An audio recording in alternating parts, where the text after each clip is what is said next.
araw guys, pag-usapan lang natin ang breaking news na exclusive na naman guys na pinag-uusapan ng mga netizens. Katniel, iniintrigang nag-iwasan. Bakit nga naman kaya?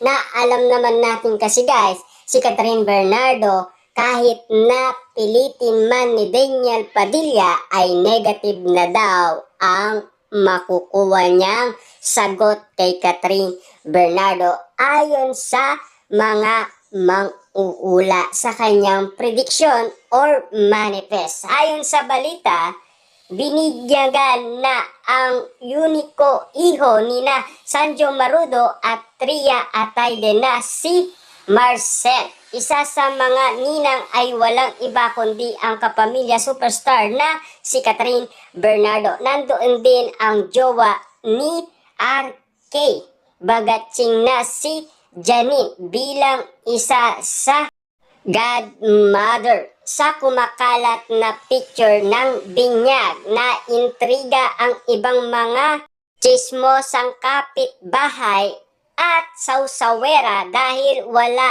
ang ibang close friend ni Ria tulad nina Colleen Alora at maging ang in-law nitong si May Mendoza. Bakit nga naman kaya? Baka busy lang, 'di ba? Pero alam naman natin guys, kung may pagkakataon, pupunta sila. Alam naman natin guys, busy din kasi sila. Pero ang pagkakataon nga naman kasi guys na sinasabi nila dito, ganun din ang mga ka-close kay Sanjo Marudo tulad ni Daniel Padilla. Nagbigay naman ng kanyang mga aka-aka ang Kevitcher na naganap na Christine. Ito ang ilan sa kanilang mga irit. Chika, bakit wala si Daniel? Bakit ba ang dami ng inahanap pag di ba invited na ninang o ninong na kaibigan may issue na agad? Nag-iiwasan sina DJ at Kat?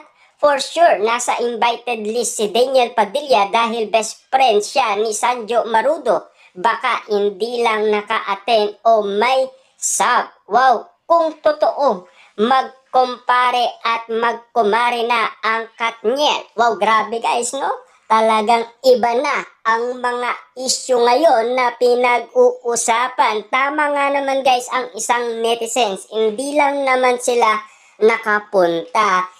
Ang dami ng sinasabi kasi ng mga chismosong mga kapitbahay at mga chismosang mga kapitbahay sa ganitong sitwasyon na sinasabing nag-iiwasan na daw sina Daniel Padilla at Catherine Bernardo. Happy to know na impact pa rin ang friendship ni Ria at Kat. I know Kat will be a good ninang. She definitely has a good value of principle which are worth it.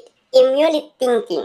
Yan kasi guys ang sinasabi ng balita patungkol umano kung bakit nga naman guys sinasabi ng mga marites na nag-iiwasan na daw sina Catherine Bernardo at Daniel Padilla. Yan kasi guys ang update sa atin ng balita na ibinalita sa atin. Siyempre, curious lang naman tayo.